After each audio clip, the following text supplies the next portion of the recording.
श्रीमद् भगवद गीता अध्याय 9 श्लोक संख्या 1। परम प्रभु ने कहा, हे अर्जुन, क्योंकि तुम मुझसे ईर्ष्या नहीं करते, इसलिए मैं तुम्हें विज्ञान सहित परम गुप्त ज्ञान बताऊंगा, जिसे जानकर तुम भौतिक जगत के कष्टों से मुक्त हो जाओगे। राजविद्या का यह ज्ञान सभी रहस्यों से सर्वाधिक गहन है। जो इसका श्रवण करते हैं उन्हें यह शुद्ध कर देता है और यह प्रत्यक्ष अनुभूति कराने वाला है। धर्म की मर्यादा के पालनार्थ इसका सरलता से अभ्यास किया जा सकता है और यह नित्य प्रभावी है। हे शत्रु विजेता, ये लोग जो इस धर्म में श्रद्धा नहीं रखते वे मुझे प्राप्त नहीं कर सकते। वे जन्म मृत्यु के मार्ग पर बार बार इस संसार में लौटकर आते रहते हैं। राजविद्या योग इस समूचे ब्रह्मांड की अभिव्यक्ति मेरे अव्यक्त रूप में मेरे द्वारा व्याप्त है। सभी जीवित प्राणी मुझ में निवास करते हैं, लेकिन मैं उनमें निवास नहीं करता। मेरी दिव्य शक्तियों के रहस्य को देखो। यद्यपि मैं सभी जीवित प्राणियों का रचयिता और पालक हूँ, तथापि मेरे द्वारा उत्पन्न प्राणी मुझ में स्थित नहीं रहते और मैं उनसे या प्राकृतिक शक्ति से प्रभावित नहीं होता। ये जान लो कि जिस प्रकार प्रबल वायु प्रत्येक स्थान पर प्रवाहित होती है और आकाश में जाकर स्थित हो जाती है, वैसे ही सभी जीव सदैव मुझ में स्थित रहते हैं। हे कुंती पुत्र, एक कल्प के अंत में सभी प्राणी मेरी आदि प्रकृति शक्ति में विलीन हो जाते हैं और अगली सृष्टि के प्रारंभ में मैं उन्हें पुनः प्रकट कर देता हूँ। प्राकृतिक शक्ति के अध्यक्ष होने के कारण मैं बारंबार असंख्य योनियों के जीवों को उनकी प्रकृति के प्रभाव के अनुसार पुनः पुनः उत्पन्न करता हूँ। हे धनंजय, इन कर्मों में से कोई भी कर्म मुझे बांध नहीं सकता। मैं तटस्थ नियामक के रूप में रहता हूँ और इन कर्मों से विरक्त रहता हूँ। हे कुंती पुत्र, ये प्राकृतिक शक्ति मेरी आज्ञा से चर और अचर प्राणियों को उत्पन्न करती है। इसी कारण भौतिक जगत में परिवर्तन होते रहते हैं। जब मैं मनुष्य के रूप में अवतार लेता हूँ, तब मूर्ख लोग मुझे समस्त प्राणियों के परमात्मा के रूप में पहचानने में समर्थ नहीं होते। प्राकृतिक शक्ति से मोहित होने के कारण ऐसे लोग आसुरी और नास्तिक विचारों को ग्रहण करते हैं। इस मोहित अवस्था में उनके आत्म कल्याण की आशा निरर्थक हो जाती है और उनके कर्मफल व्यर्थ हो जाते हैं और उनके ज्ञान की प्रकृति निष्फल हो जाती है।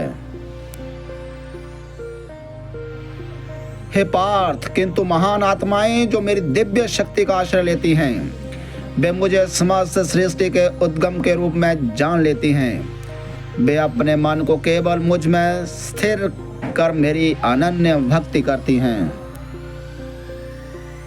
मेरी दिव्य महिमा का सदैव कीर्तन करते हुए दृढ़ निश्चय के साथ विनय पूर्वक मेरे समक्ष नतमस्तक होकर वे निरंतर प्रेम भक्ति के साथ मेरी आराधना करते हैं।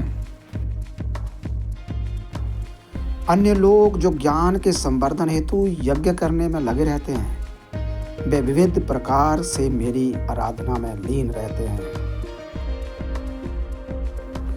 कुछ लोग मुझे अभिन्न रूप में देखते हैं, जो कि उनसे भिन्न नहीं है, जबकि अन्य मुझे अपने से भिन्न रूप में देखते हैं। कुछ लोग मेरे ब्रह्मांडीय रूप की अनंत अभिव्यक्तियों में मेरी पूजा करते हैं।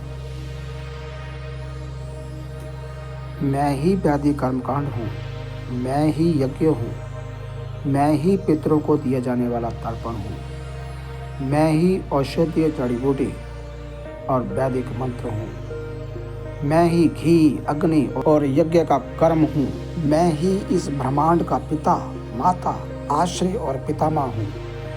मैं ही शुद्धिकर्ता, ज्ञान का लक्ष्य और पवित्र मंत्र ओम हूँ। मैं ही ऋग्वेद, सामवेद और अथर्ववेद हूँ। मैं ही सभी प्राणियों का परम लक्ष्य हूँ और मैं ही सबका निर्वाहक, स्वामी, धाम, आश्रय और मित्र हूँ। मैं ही सृष्टि का आदि, अंत और मध्य और मैं ही भंडार ग्रह और अविनाशी बीज हूँ। हे अर्जुन, मैं ही सूर्य को गर्मी प्रदान करता हूँ तथा वर्षा को रोकता और लाता हूँ। मैं अनश्वर तत्व और उसी प्रकार से साक्षात मृत्यु हूँ। मैं ही आत्मा और उसी प्रकार से मैं ही पदार्थ हूँ। वे जिनकी रुचि वेदों में वर्णित काम कर्म कांडों में होती है, वे यज्ञों के कर्म कांड द्वारा मेरी आराधना करते हैं। वे यज्ञों के अवशेष सोमरस का सेवन कर पापों से शुद्ध होकर स्वर्ग जाने की इच्छा करते हैं। अपने पुण्य के प्रभाव से वे स्वर्ग के राजा इंद्र के लोक में जाते हैं और स्वर्ग के देवताओं का सुख ऐश्वर्य पाते हैं।